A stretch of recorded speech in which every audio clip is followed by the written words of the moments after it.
बंधुओं भक्तों सनातन प्रेमियों, जय श्री कृष्णा, राधे राधे, जय श्री कृष्णा। बंधु देखिए, हम हैं कनक बिहारी जी मंदिर के ऊपर और यहाँ पर कल से भागवत कथा प्रारंभ हुई है। आज है दूसरा दिवस। आइए आज दूसरे दिवस की कथा के कुछ अंश आपको दिखाते हैं। जय श्री कृष्णा, राधे राधे, जय श्री कृष्णा।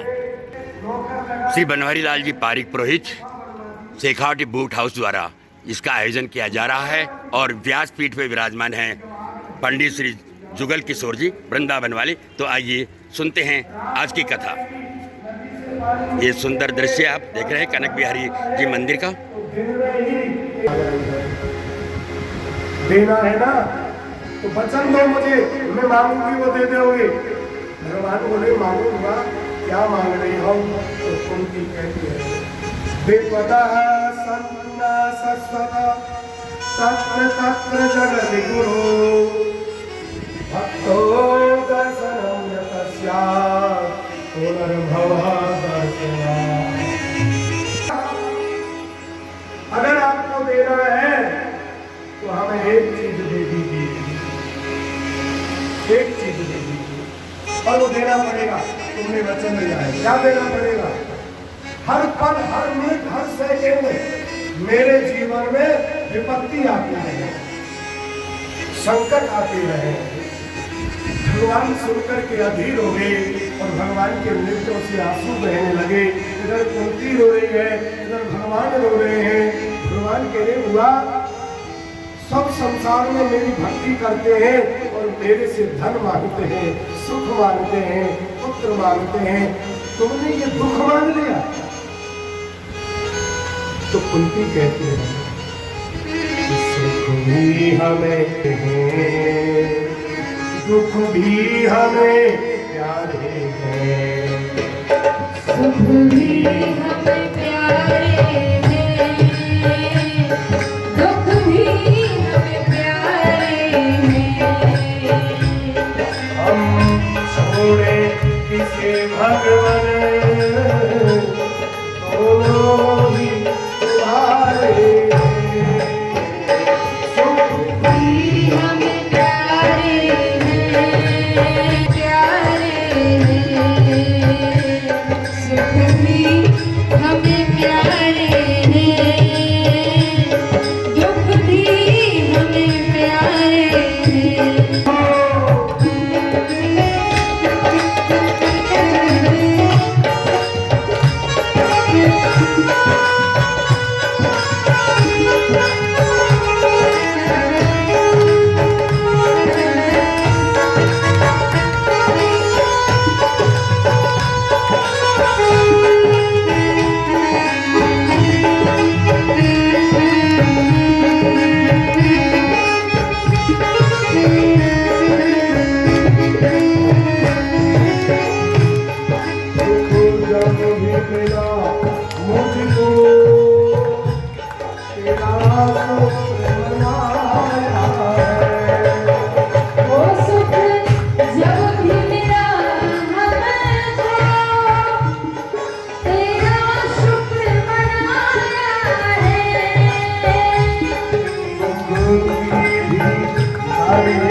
उनके उद्धार के लिए पधारे। एकादशी के दिन भीष्म पितामह भगवत धाम गए हैं, ज्ञान चर्चा हुई है, उनका संस्कार करा करके भगवान द्वारका पधारे हैं। बाद में जब परीक्षित महाराज का प्राकट्य हुआ तो उन्होंने इधर उधर देखा कि जिन्होंने गर्भ में रक्षा की वही मेरे रक्षक है, उन्हीं की भक्ति करूंगा, ये वो नहीं, ये वो नहीं, ये वो नहीं। परीक्षा देने के कारण उनका नाम परीक्षित रख दिया गया। बोलिए परीक्षित जी महाराज। पंडितों ने उनका नाम देवरात रखा था,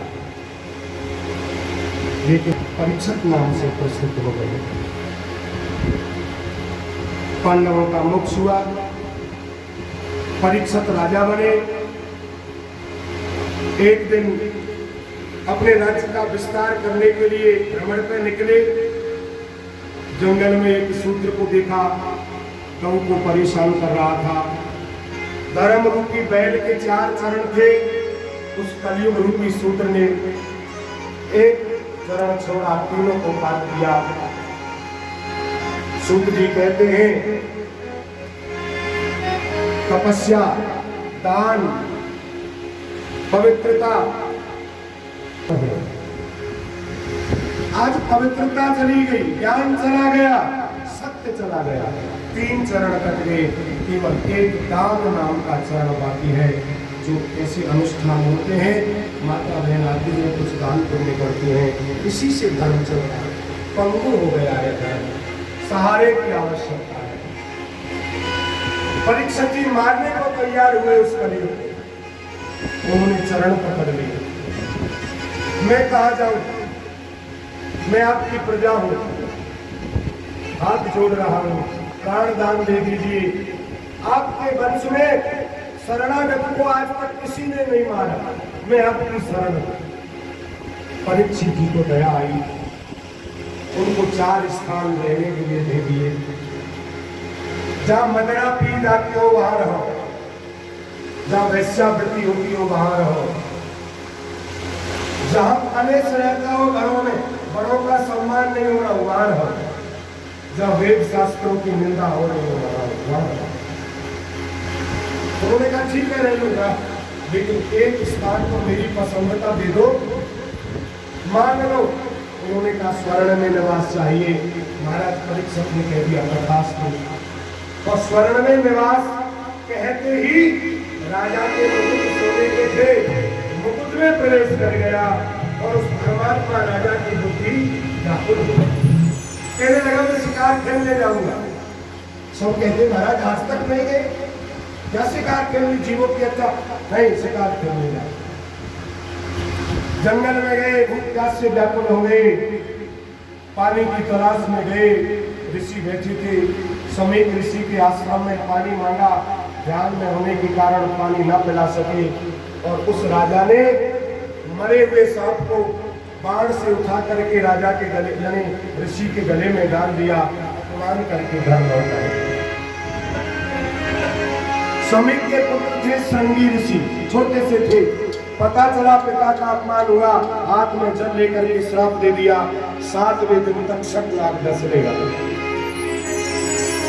सूचना मिली, राजपाट छोड़ करके वो राजा गंगा किनारे पहुंचे और भगवत कृपा से जब सारा मन से मैल धुल जाता है, एक आस लग जाती है, भजन करना है, कल्याण करना है, तब गुरु जी कृपा करते हैं, भगवान कृपा करते हैं। सुखदेव मुनि आ गए, सुंदर आसन पे दिखाया है और सच्ची सच्ची बातें बता दी है। गुरुदेव मैं पापी हूं, मैंने संत के गले में मृत शब्द को डालकर अपमानित कर दिया, मेरा कल्याण कैसे होगा, मैं 7 दिन में मरने वाला हूं। तब उन्होंने कहा समूचा संसार 7 दिन में ही मरता है, तुम दुखी ना हो, सप्ताह में 7 दिन ही होते हैं, सोम मंगल बुध बृहस्पति शुक्र शनिचर और रविवार। अब कोई ऐसा है जो इन 7 दिनों को छोड़ के किसी दिन मरा हो? इसलिए मरने की चिंता छोड़ो, मरने की तैयारी करो। जातस्य हि ध्रुवो मृत्युर् ध्रुवं जन्म मृतस्य च तस्मात् परिहार्येते न त्वं शोचतु मरहसि। मरने की चिंता छोड़ो, मरने की तैयारी करो। मृत्यु कल्याणकारी हो जाए, मंगलमयी हो जाए। हे राजन, खतवांग राजा ने 39 घड़ी में 39 मिनट में अपना कल्याण कर लिया था। तुम्हारे पास तो 7 दिन है। मैं तुम्हें भगवत कथा सुनाऊंगा, तुम बैठ करके प्रेम से कथा श्रवण करिए, मन लगा करके कथा सुनिए। आज सुखदेव मुनि कथा श्रवण करा रहे हैं। इधर अर्जुन लौट के बाद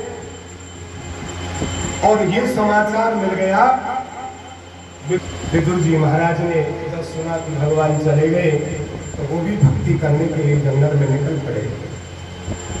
विदुर जी से भेंट हो गई। ये विदुर जी कौन है? सुखदेव जी सुना रहे हैं, भगवान के अनन्य भक्त हैं। ऐसे अनन्य भक्त हैं, बिना बुलाए भगवान इनके घर पर आए। कब की बात है? जो भगवान शांति दूत बन करके आए थे, रथ में बैठ करके भगवान आ रहे थे और विदुर जी हाथ जोड़ करके निवेदन कर रहे थे। आंखों ही आंखों में इशारा हो रहा था, हे बांके बिहारी हमारी कुटिया में पधारना। और आंखों से इशारा भगवान ने कर दिया, अवश्य आएंगे। सुखदेव मुनि कहते हैं, भगवान भवनों में पहुंचे, महाराज ने खूब सम्मान किया, शांति का प्रस्ताव रखा गया, सभा जुड़ी हुई है। श्याम सुंदर बोले, तुम कौरव पांडव भाई भाई हो, लड़ाई शोभा नहीं देती। इस राज्य पर दोनों भाइयों का बराबर अधिकार होना चाहिए। लेकिन तुमको कैसे भी राज्य मिल गया, हम नहीं चाहते। पांडवों ने कहा है युद्ध हो। तुम पांडवों को 5 भाई हैं, केवल 5 गांव दे दीजिए। ये महाभारत नहीं हो। इतना कहते ही दुर्योधन उठ करके खड़ा हो गया। आप अतिथि हैं इसलिए आपका सम्मान है। हे द्वारकाधीश, आप पक्षपात करने के लिए आए हो। आप अगर द्वारकाधीश बन के आए हो, आप हमारे भाई बंधु बन करके आए हो, तो आपका हस्तिनापुर में स्वागत है। और अगर आप पांडवों का पक्ष लेकर के आए हो तो अच्छा नहीं होगा, हम आपको दंड दे सकते हैं। ये राज्यसभा है। भगवान बोले, हमको दंड दे दोगे? क्या दंड दोगे? कि हम आपको बंधवा सकते हैं, पकड़ सकते हैं, जेल में डाल सकते हैं। भगवान खड़े हो गए और सभा के मध्य में विराट स्वरूप धारण कर लिया। आओ हमें पकड़ो, हमें गिरफ्तार करो, हमें बंधन में डालो। धीरे धीरे सब शांत कर रहे हैं भगवान को। भगवान विराट पुरुष बन करके खड़े हैं, सब भगवान की स्तुति कर रहे हैं। उस रूप को देख करके सभी थर थर कांपने लगे। विदुर जी बड़े प्रसन्न हो रहे थे, आज हमने ये रूप भी देख लिया। भगवान कहने लगे, मैंने पहले सोचा था कि मान जाएगा, लेकिन तू मानने वाला नहीं है। हम तेरा आतिथ्य स्वीकार नहीं करते। संध्या का समय हो गया, विदुर जी घर पर आ रहे, संध्या वंदन के लिए स्नान करने गए और इधर भगवान पहुंच गए। स्नान कर रही थी विदुरानी और द्वार खटखटाया, चाची। और सुनते ही विदुरानी को मदन हो गए। सुखदेव जी कह रहे हैं, आज हरि आए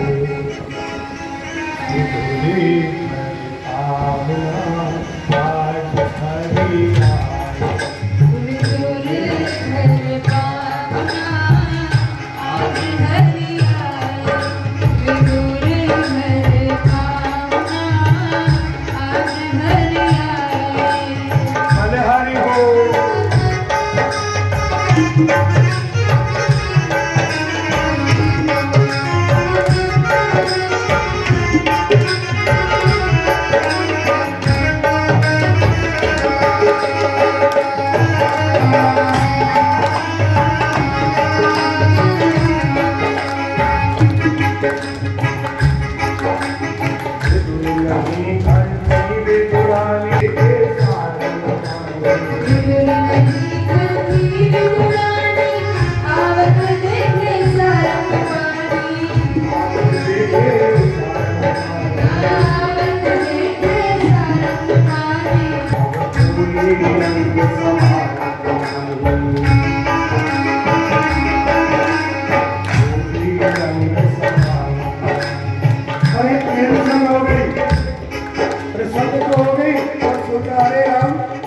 इनको तो भूख बहुत लगती है, यशोदा मैया माकर में से लगती थी।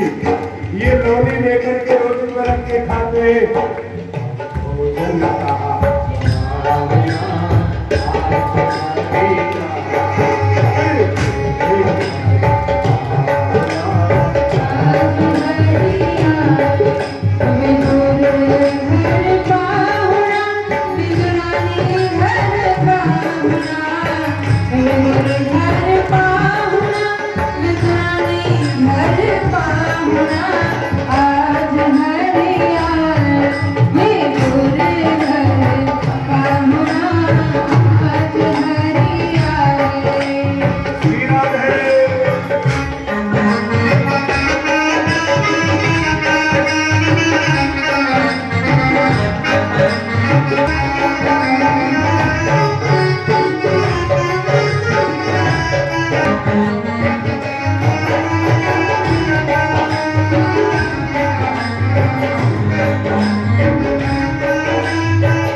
मन में चल रहा है क्या खिलाऊं, तो भगवान बोले चाची मौसम की भूख है, जो भी कुछ हो तो दे दे। बथुआ लगा था पहले तो बोल आई निचोड़ के ये खा लो जब तक मैं और कोई व्यवस्था करती हूँ। केले का पेड़ था, केले तोड़े लेके आई, तोड़ प्रेम से लाई सब प्रेम गिराई।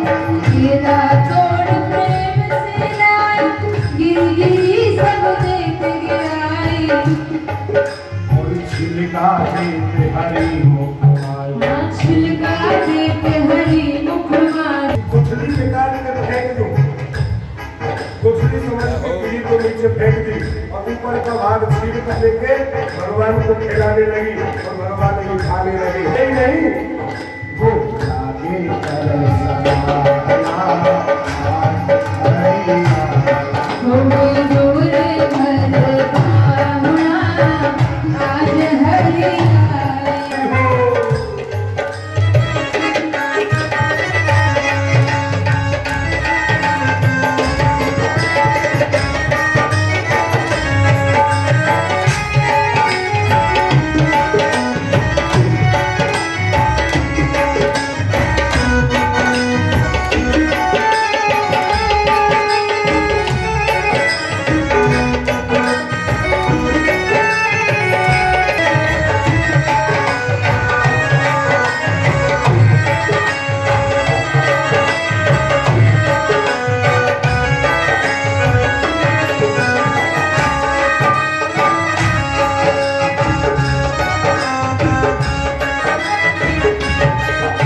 आगे प्रशंसा करते हैं राज चाची, आज तक किसी ने नहीं बनाया, बड़ा स्वाद आ रहा है।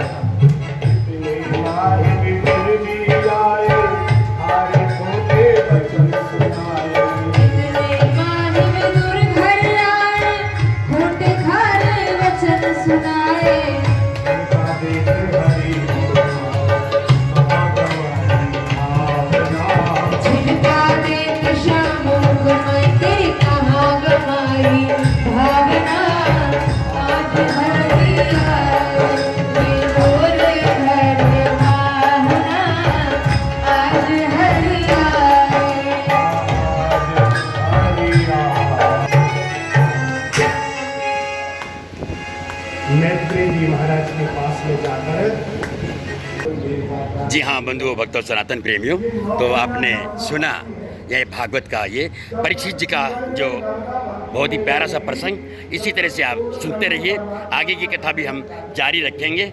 अभी मुझे दीजिए इजाज़त। जय श्री कृष्णा, राधे राधे, जय श्री कृष्णा, राधे राधे।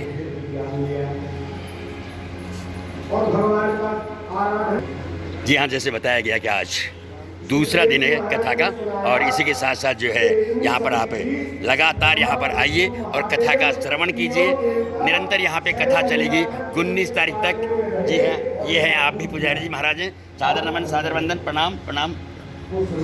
और इसी के साथ में आज की कथा का यहाँ विराम देता हूँ। कुछ देर बाद में फिर से आरती वगैरह होगी या और प्रसंग आएगा, तब मैं आपको पुनः जोड़ूंगा। जय श्री कृष्णा, राधे राधे।